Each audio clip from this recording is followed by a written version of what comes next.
joins us now in the studio to introduce us to a pastor who's working on a special project to leave his mark in Tulare County. Greg. That's absolutely right. Listen, Larry Dodson is the president of Tulare Association of Churches. Now, he wanted to do something special to showcase a positive image of Tulare's Black community, so he picked up a camera and decided to do so, one frame at a time.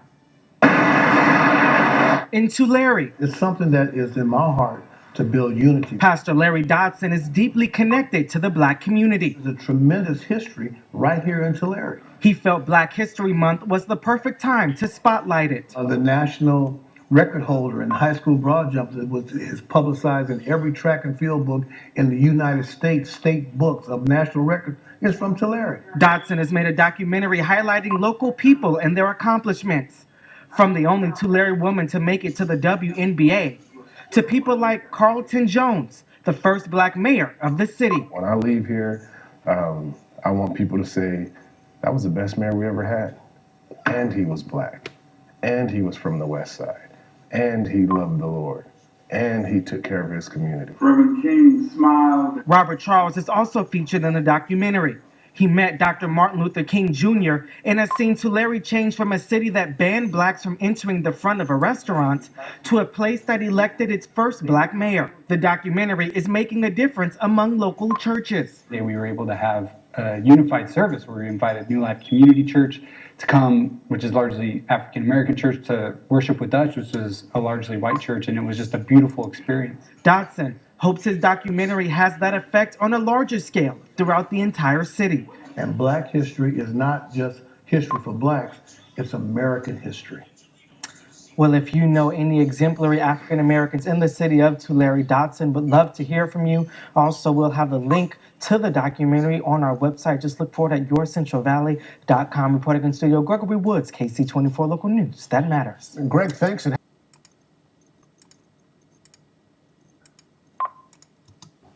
Hello, I'm Pastor Larry Dodson, pastor of New Life Community Church of Tulare. I am serving in Tulare this year as president of the Tulare Association of Churches. I do not take that title lightly because when it talks about the area of churches or association of churches, it tells me that I'm a part of a much bigger body than my own congregation. And one of the things that I want to share is about Black history.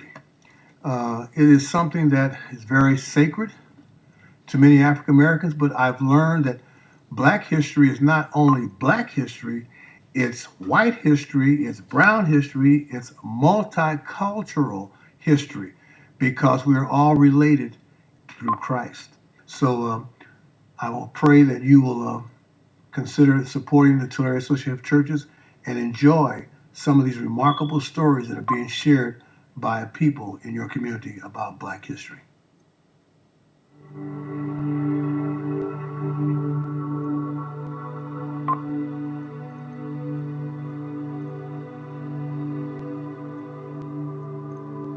What I thought about Black history, it wasn't like I think of it now. Back then, I thought that it was that way all over the world, all over the U.S. I thought that's the way everything was. You know, you couldn't go in the front door of a restaurant. You couldn't go into the same restaurant. You couldn't drink at the same water fountains. So I thought that's the way it was all over. Until September 15, 1962, I left home to go find work. I got on the Greyhound bus and rode for 3 days and 3 nights. After 4 hours of waiting, my friend finally shows up to get me, and I asked him, "What took you so long?" He says, "Well, I lived out on Long Island. It took me that long to get here, the city." And one of the first things he did was he says, "Are you hungry?" I said, "Yeah." So we went to a little restaurant inside the station. When he reached for the door handle, I grabbed his arm and I said, "Ned, what are you doing?" He says, "What's wrong? What's wrong?" I said, "You're going through the front door." He says, "Oh, we can go in the front door of a restaurant here. We're in New York." that was one of the big experiences that caused me to start thinking that it's really not the way it was back home. Oh, that's what my Black history experience. That's how it began. That's how it began. As I think about Black History Month, and one of the things that is significant for me is certainly Dr. Martin Luther King Jr. And I guess I just appreciate his pastor's heart. I know in so many ways that there was certainly the civil rights movement. He became certainly a political character, and all that's very important as a part of God's calling in his life. But I just appreciate, I think, what I've enjoyed studying about Dr. King is just his pastor's heart. 1964, Martin Luther King came himself. After sitting under him and hearing him share, he was sitting all alone against the wall, and I went over to him. I said, Reverend King, I says, when I was in high school, I used to read about you leading marches. I used to see them handcuffing you, arresting you, taking you to jail, and all of this. I says, I thought you were some kind of hoodlum. I didn't know anything about you. But now that I know you and I hear you, I see you, I says, I was wrong. I have a change of heart. Reverend King smiled and he said, well, Brother Charles, I'm glad you have a change of heart. And one story that I think kind of captures that for me is his famous I Have a Dream speech, that on the night before, Dr. King wasn't even sure what he was going to say, and anybody who's been in that situation can just imagine the magnitude of that important moment. And this next day, he's going to stand out here, and so there was a group of folks gathered in the room, and they're all trying to put together the speech. And there's so many things that needed to be said, and I can just imagine, how do you say and address all the things that need to be said at such an important speech? Mahalia Jackson, a gospel singer who was there on the platform, had heard Dr. King previously deliver a sermon entitled I Have a Dream, and where he shared much of that. And what's interesting, has always been interesting to me, is the phrasing that became so famous. In fact, that speech became known as the I Have a Dream speech, actually didn't involve that in the text, the original text at all. But because of Mahalia Jackson saying to Dr. King in that moment, tell him about your dream, Martin. As I understand, Clarence Jones has commented that he said he noticed Dr. King move his speech to the side of the lectern, and Clarence said he told the guy next to him, he kind of leaned over and said, these people don't know it yet, but they're getting ready to go to church. Martin Luther King Jr. once said in responding to how he deals with all the different suffering. He says, I don't like to talk about my suffering, but he says, what I realize is that suffering could be something that I respond to with bitterness, or I could respond to with a creative force. And that creative force is something that is so inspiring. And as we celebrate Black History Month, that's something that we celebrate. Not the oppression, not the history of people who have been oppressed, but the history of people who have been victorious and who have stood up underneath that courageously. When I hear that, Carlton, you're the mayor of Tulare, yeah, I'm proud of that. I love the city.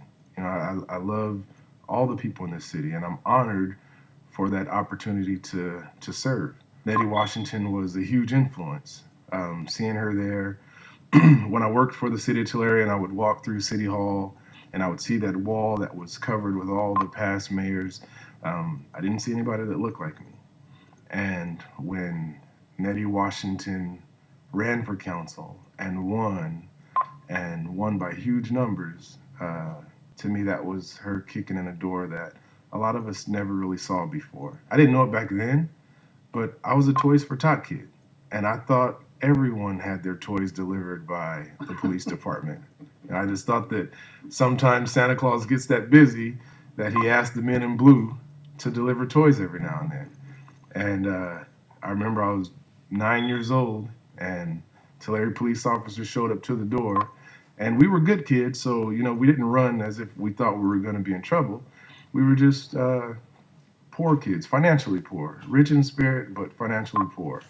And these programs a lot of the programs that I participate in today are programs that I benefited from years ago. Grew up in a single parent home, didn't really have much at times, and I needed an outlet, to be successful in life. So I chose basketball.